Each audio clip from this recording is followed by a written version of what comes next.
The National Planning Commission is getting ready to hand over its work on the country's transition to a low-carbon and climate-resilient society. It's been working on building consensus for what is termed just transition, as it has been called.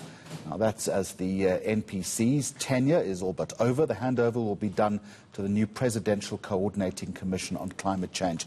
It's an important subject. I want to discuss what progress has been made and what still needs to be done with Commissioner Tasneem Essop, who joins me on Thursday lunchtime. Commissioner, good afternoon to you.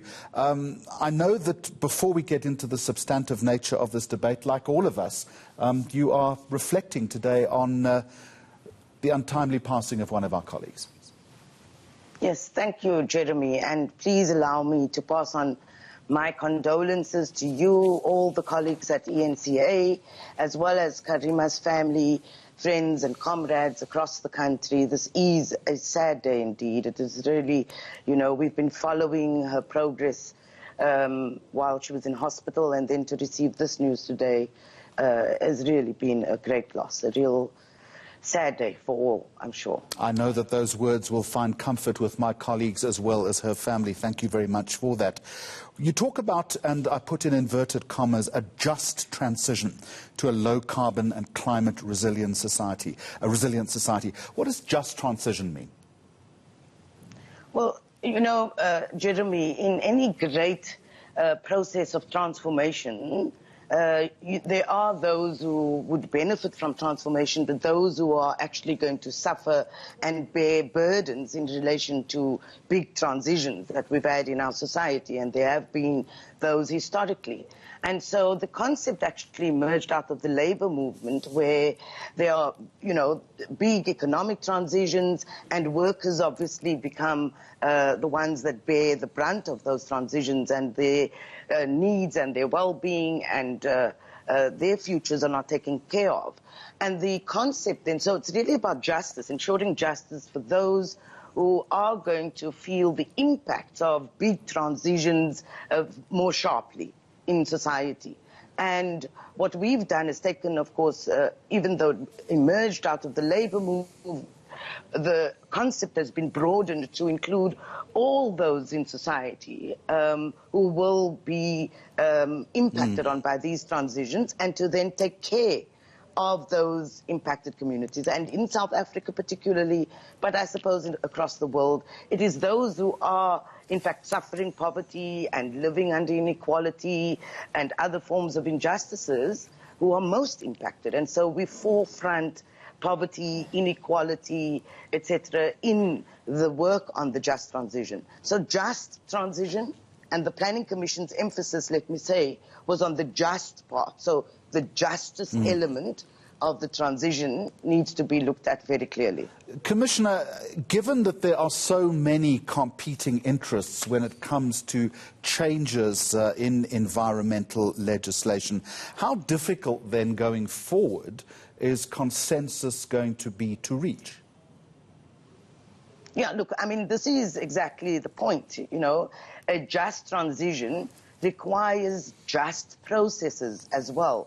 And the approach that we adopted as the Planning Commission was to convene what we called social partner dialogues across the country. So we held these dialogues in every province in the country. We made sure that each social partner, in other words, labor, civil society, government, business representatives, were part of those dialogues, and essentially looked at reaching and building consensus on, firstly, what is our vision, for where we want to be in 2050. So we're talking about a transition, but what do we want to transition towards? We talk about low carbon, resilient, climate resilient future, but what does that mean? So to define that vision and reach consensus around that. And then we looked at, so if we want to be there in 2050, what are the pathways that we require to get us there?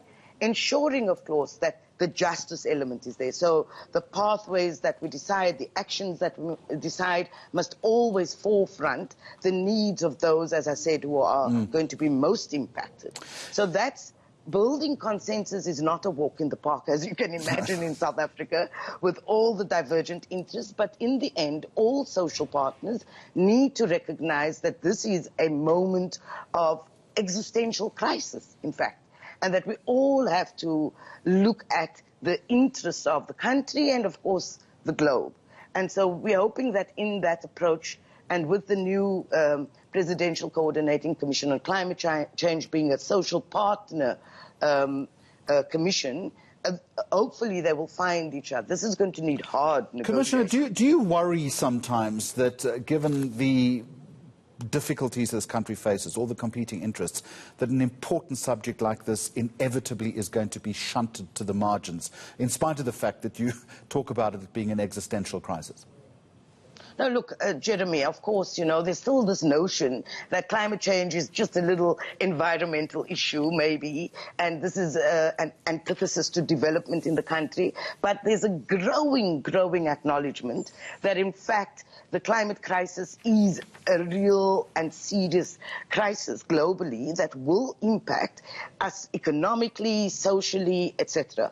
And again, that the most impacted are the vulnerable communities that we forefront as the key objectives of our national development plan. So we're talking about addressing poverty, eradicating inequality, and we know that climate change has the worst effects on those who live in poverty and suffer inequality. So the kind of development objectives in our country is absolutely connected to what we should be doing to address climate change. And yes, it's always considered on the back burner, but I think 2020, the year of disruption, showed that the COVID crisis, for example, was compounded by the climate crisis, in that these extreme weather events that were experienced across the world, you know, what happened in Mozambique, etc., impacting on South Africa. We've had our own climate impacts through the droughts.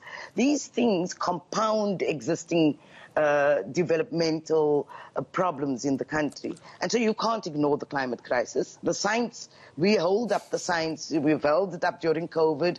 The science is really clear about this. It tells us what the threats are, and it also tells us how we can go about addressing this, and in a way that's just as well, socially just.